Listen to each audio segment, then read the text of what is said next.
CBS, America's #1 independent television network, presents the following sports exclusive. This is Pettis on a return, has a wall set up, got a block, still in bounds. Pettis shocking him here at Boise State. Touchdown.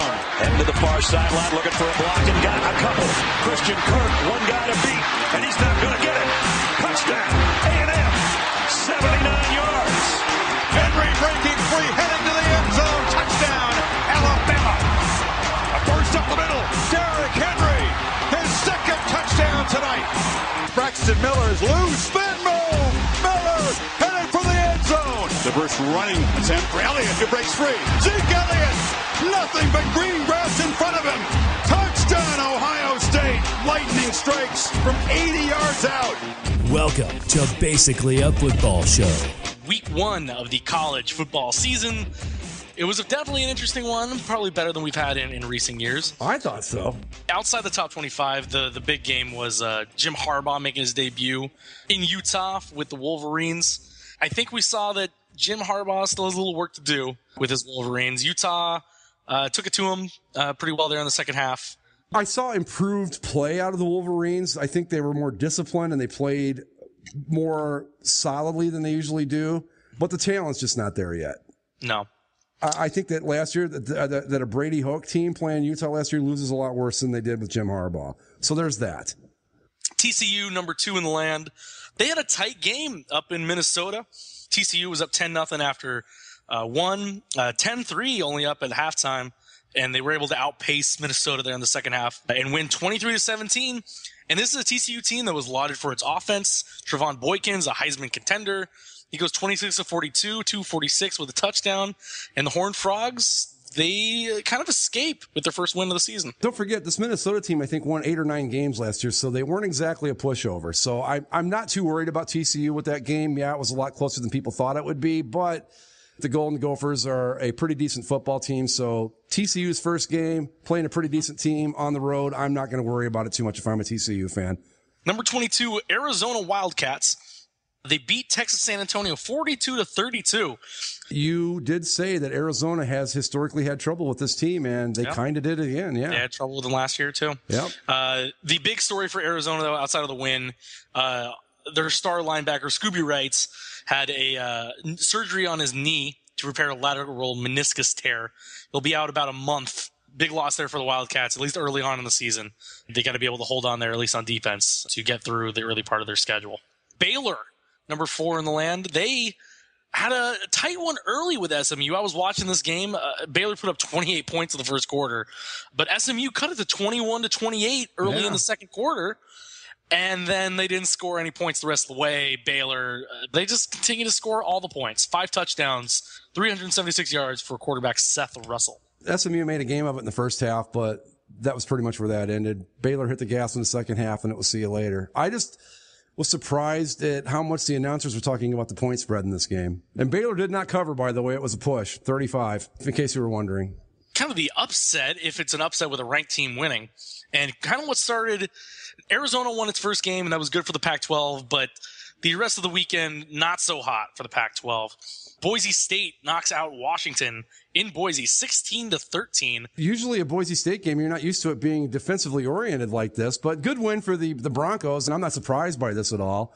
You know, it wasn't a very exciting game. I don't know if you watched any of it, but it wasn't really a whole lot of fun to watch. But Boise State gets the first win, and they try to work their way into playoff contention. The Alabama Crimson Tide opening up Saturday Night Football with a neutral site game against Wisconsin. This was kind of tight early, but as the game wore on, it just became ever so much more evident that Alabama is still one of the best teams in the country, and Wisconsin try their best, but not close to really even touching the Crimson Tide, especially in that second half. No, it was a curb stomp all the way. And Wisconsin's just, they showed it last year in the Big Ten title game. They are not at the elite level of college football. They're good, but they can't contend for a national title. I think Alabama curb stomped them last year, so. The Auburn Tigers, that number 6 Auburn Tigers, they played Louisville in what was a tight game ultimately, but really not tight the whole way through. Auburn got ahead early, and Louisville finally found its offensive legs there in the second half. But Auburn holds on for a 31-24 win at the Georgia Dome. Are you worried about Auburn at all with it being this close?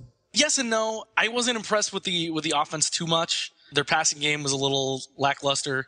Running the ball, they still look pretty good. Peyton Barber had 24 carries, 115 yards, but not as impressive as we were led to believe with what Auburn could possibly do. But no, and I'd say this too. I think that Wisconsin is a better team than Louisville. Now, again, you don't want to do these extrapolations like this because they're meaningless, but you got to talk about something. And Auburn had a tougher time with a team not as good as the team Alabama played, is what I'm trying to say. But I'm not ready to step away from my Tigers just yet. Yep. Okay. Next up was we go from the number 6 Auburn Tigers to the number 7 Oregon Ducks. Now, Oregon, they win the game 61-42. Now, their quarterback that came in, Vernon Adams, as we said, he only had 2.5 weeks in the Oregon offense, was still able to put up pretty big numbers and lead the Ducks to a victory. But playing an FCS team at home, Oregon let up 42 points to an FCS school. Yeah. Now, I know Oregon scores a lot, and the other team gets more possession because of that, but 42 points to an FCS school at home, not a good look.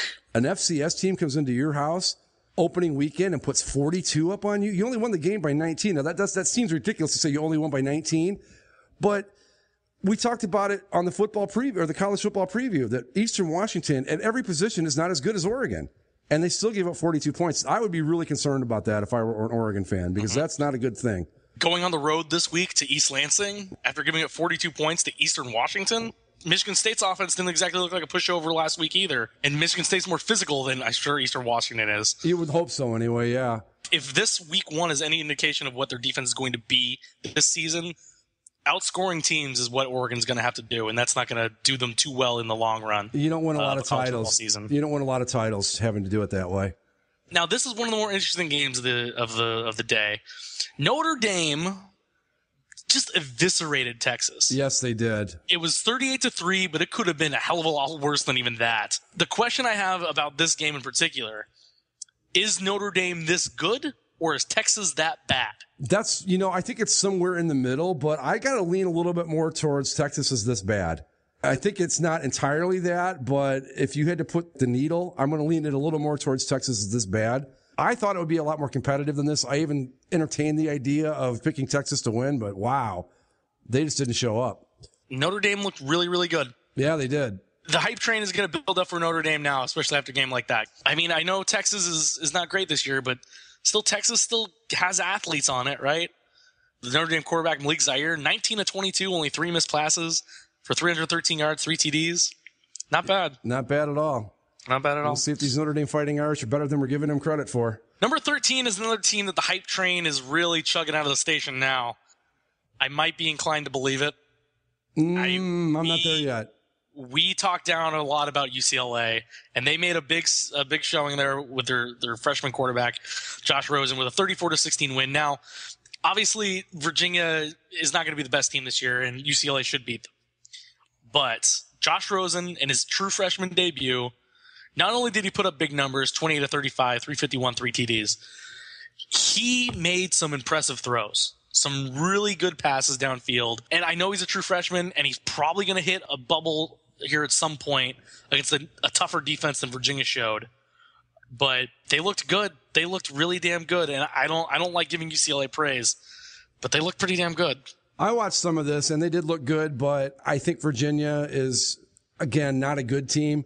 I'm not going to fall into the overreaction trap that a lot of people fall into after week 1. I think they look good, but they've still got a lot of their schedule to play yet. So I'm not ready to get quite on board with the hype train just yet, but they did give me, I'm a little more convinced than I was when we did the preview show. I will say that. The other thing to talk about in this game, the uniforms. Adidas, just stop. Yeah. Adidas, you ruined UCLA. Yes, you did. Looking at it in pictures is completely different than seeing it in the game, and you ruined UCLA. And what the hell was Virginia wearing on their head? Did you see those helmets? I don't know what to do about any of it. It was garbage. We've just reached the point of absolute absurdity at this point. I mean, God, that Louisville thing and then this and ruining UCLA. One of the great looks in all of college football, and they absolutely destroyed it. Just destroyed it. Texas A&M, Arizona State. Texas A&M eviscerated the Sun Devils. A&M was just a better team in that game. Simple as that. They ran the ball better. They threw the ball better. ASU's pass protection was garbage. They couldn't run the ball. ASU's defense actually wasn't terrible in the game either. ASU's defense did pretty well, but the problem was that if the offense isn't out there long enough, the defense just goes out there one too many times, and they get worn out, and eventually, with a team with the talent that Texas A&M has, the bubble's going to burst. And like looking at the game, I have no idea how this Texas A&M team was not ranked. Well, see, this is what we talked about last week on the preview show, is that it's so difficult going into a new season in football, we at the NFL or college football. We have to base everything on what we saw last year. We don't know how much Texas A&M improved, but they looked damn good when I was watching them against Arizona State. I will say this for your Sun Devils. If you're going to lose a game, first off, you lost to a good team. That's good. You did it early in the season, so you're not out of it by any stretch at this point. Yeah. The way that I kind of look at it, this could almost be a Ohio State type situation. Exactly. If they can run off the rest of their schedule, then everything will be A-okay, and it'll still be playoff contenders. Stanford goes into Northwestern in Chicago and looks like garbage.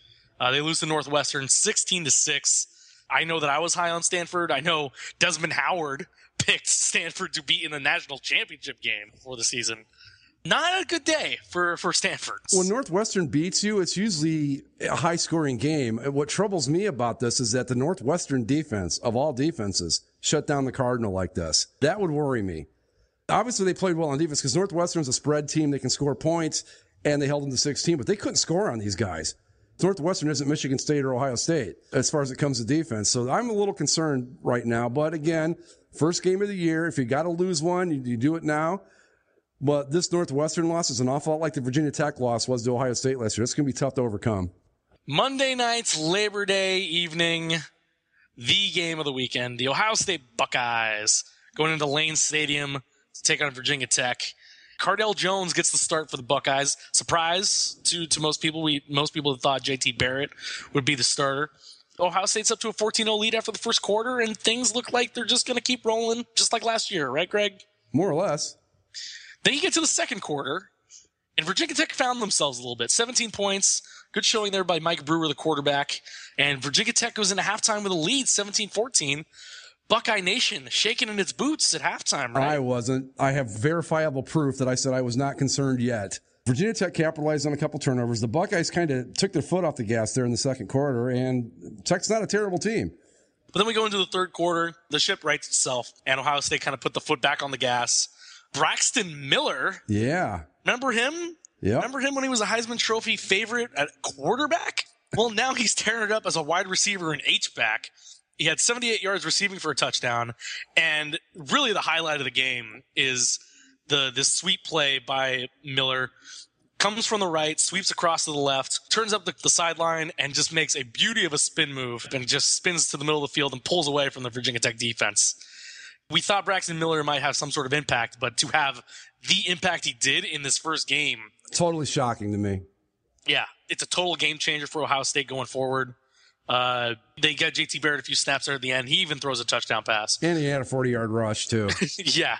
So it's just, I think, was it you or somebody else that suggested some sort of like that was three-man wing T? I want to see them. I want to see them do a shotgun wishbone formation with all three quarterbacks out there.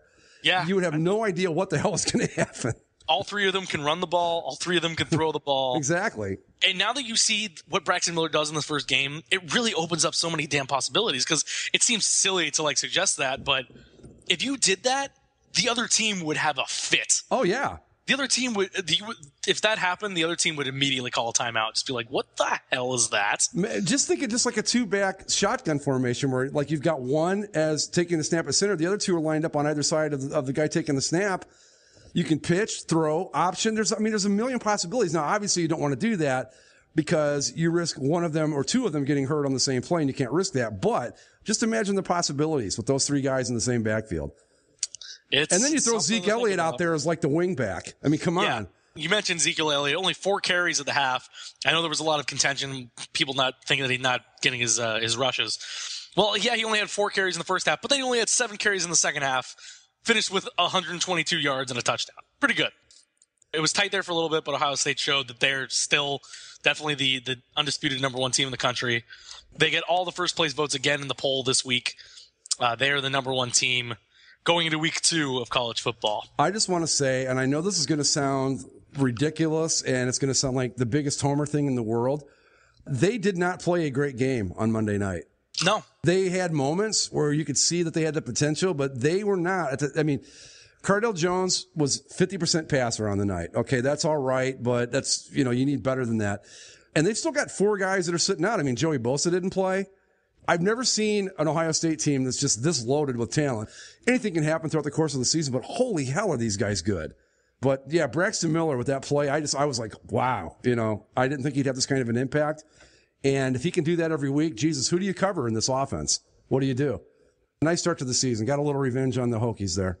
I wanted to look at a couple games that were outside the top 25 this last week. How about BYU, Nebraska? BYU, Nebraska was one of the games I wanted to talk about. They throw up a Hail Mary as time expires, and they pull it down and knock off Nebraska in Nebraska for a big win. I wouldn't be surprised if BYU can string a couple more of these together if they end up in the rankings. They're going to be a tough team. I think they're better than people think they are. And I think Nebraska might be a little worse than we gave them credit for. The other big loss, Penn State, there were some expectations put on them this year to be competitive in the Big Ten.